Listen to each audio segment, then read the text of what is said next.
नमस्कार मित्रों, RBIS PCS classes में आप सभी का हार्दिक स्वागत है। देखिए, PCS मुख्य परीक्षा का यह वीडियो देखिए है और IAS में भी पूछे गए प्रश्न हैं ये। तो पहला प्रश्न है, PCS की प्रारंभिक परीक्षा के लिए भी यह वीडियो महत्वपूर्ण होगा, क्योंकि इन्हीं कोटेशन को पढ़ के, प्रश्नों को पढ़ के, उत्तर को पढ़ के आप प्रारंभिक प्रश्नों को भी हल कर सकते हैं। तो प्रश्न है, 1857 की विद्रोह की असफलता का प्रमुख कारण कौन से थे? तो ध्यान से पढ़िएगा, बहुत इंपॉर्टेंट नोट हैं ये। 1857 का विद्रोह एक असंगठित और सीमित विद्रोह था। इसका प्रसार राष्ट्रव्यापी नहीं था। दो कारण अपने आप लिख गए हैं। बम्बई, मद्रास की सेनाएं तथा नर्मदा नदी के दक्षिण के राज्यों ने विद्रोह में अंग्रेज का समर्थन किया था। ये तीसरा कारण हो गया। राजस्थान में कोटा तथा अलवर के अतिरिक्त शेष स्थानों पर विद्रोह का कोई प्रभाव नहीं हुआ। ये चौथा कारण हो गया 1857 की विद्रोह की असफलता का। सिंध भी पूर्णतः शांत रहा, इससे विद्रोह की शक्ति सीमित रही।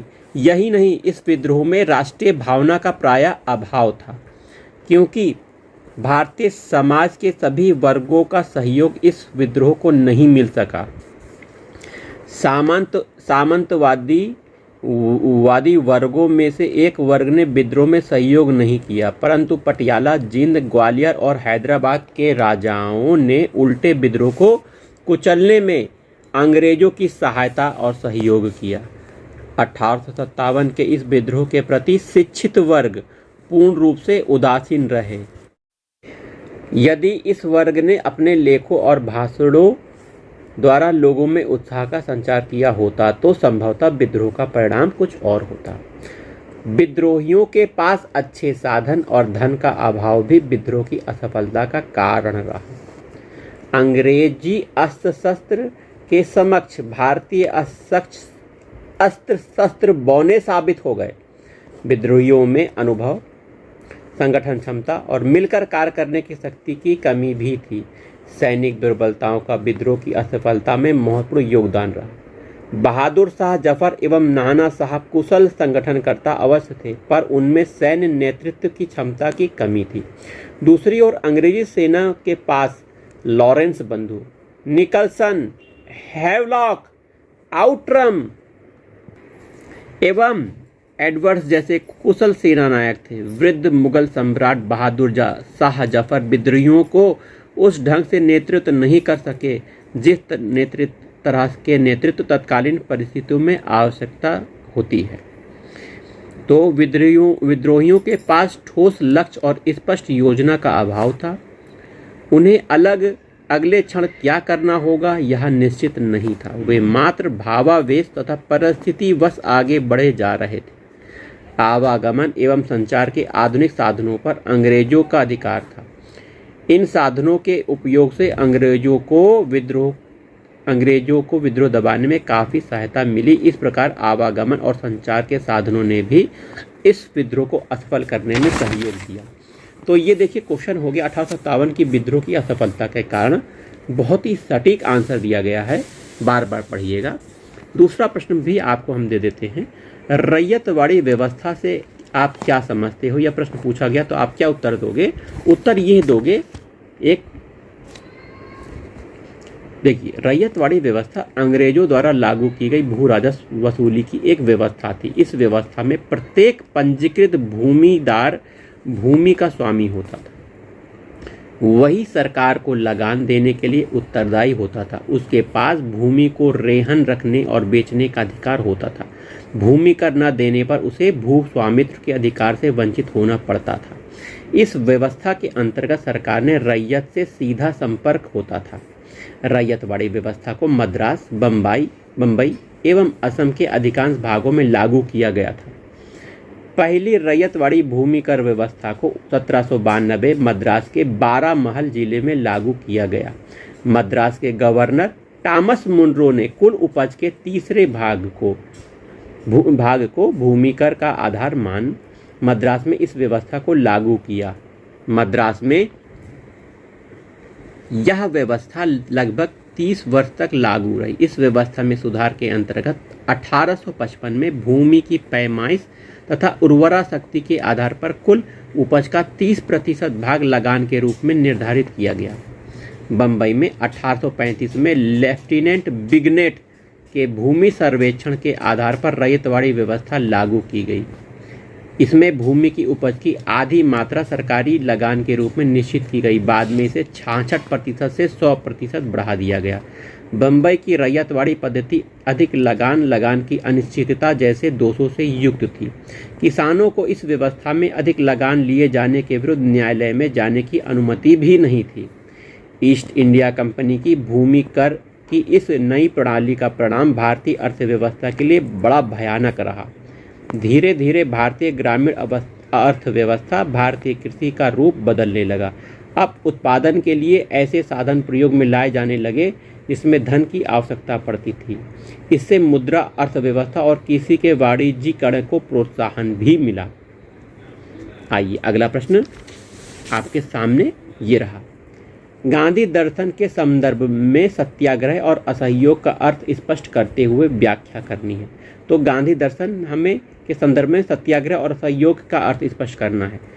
सत्य पर अटल रहना ही सत्याग्रह है। सत्याग्रह असत्य को सत्य से तथा हिंसा को अहिंसा से जीतने का नैतिक शस्त्र है। इसका उद्देश्य धैर्यपूर्वक, कष्ट सहकर, अहिंसात्मक एवं उचित तरीकों से सत्य को प्रकट करना, भूलों को सुधारना, भूल करने वाले का हृदय परिवर्तन करना है।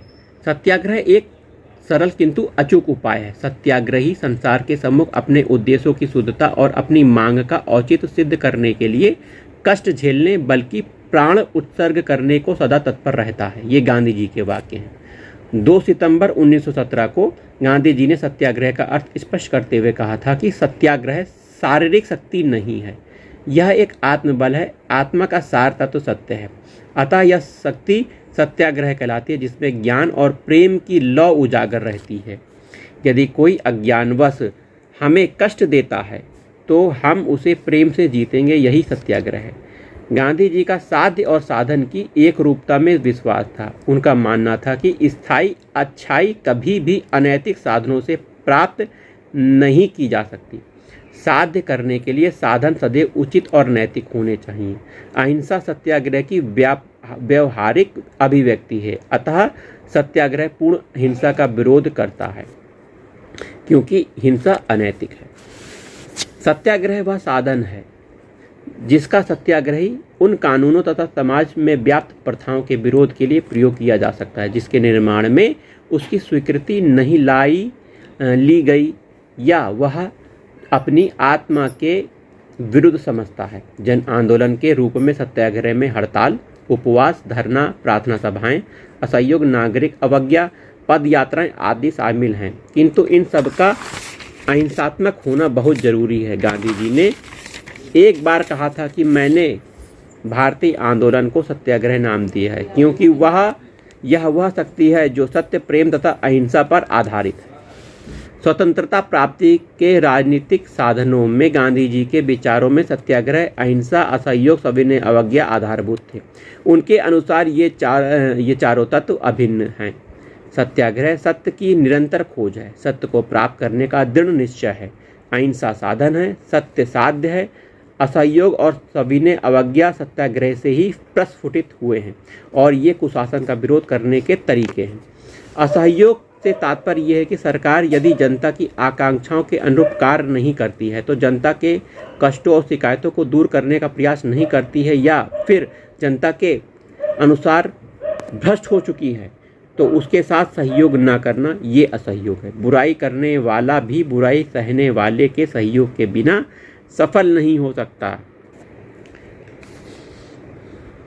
असहयोग का उद्देश्य है अन्यायी सरकार से स्वयं को मुक्त कर पवित्र करना व उससे सहयोग समाप्त करना। सत्याग्रहियोयों के मन की पवित्रता उनमें नैतिक शक्ति को जन्म देगी और इस भीतरी शक्ति के सन्मुख शक्तिशाली से शक्तिशाली सरकार भी घुटने टेक देगी। 1919-20 में गांधी जी ने भारतीयों के सम्मुख ब्रिटिश सरकार के अन्याय के विरुद्ध असहयोग कार्यक्रम प्रस्तुत किया। साथ ही असहयोग आंदोलन का संचालन भी किया। यद्यपि इस असहयोग का विचार प्राचीन है, किंतु राजनीतिक संघर्ष में एक साधन के रूप में इसका प्रयोग का श्रेय गांधी जी को है। गांधी जी के पूर्व अरविंद तिलक ने भी असहयोग को अपने विचारों में स्थान दिया था। उदाहरण के तौर पर अरविंद ने निष्क्रिय प्रतिरोध में असहयोग का कार्यक्रम प्रस्तुत किया था, जिसमें स्कूलों, न्यायालयों, प्रशासन का बहिष्कार अंततः कर न देना था। गांधी जी के अनुसार सत्याग्रह और निष्क्रिय प्रतिरोध में एक अंतर है। जहां निष्क्रिय प्रतिरोध दुर्बल का शस्त्र है और औचित्य के आधार पर हिंसा को मान्यता नहीं देता, परंतु मौका मिलने पर हिंसा का प्रयोग गलत नहीं मानता, वहीं सत्याग्रह सबल का साधन है, सिद्धांततः हिंसा का विरोध करता है। तो मिलते हैं अगले वीडियो में।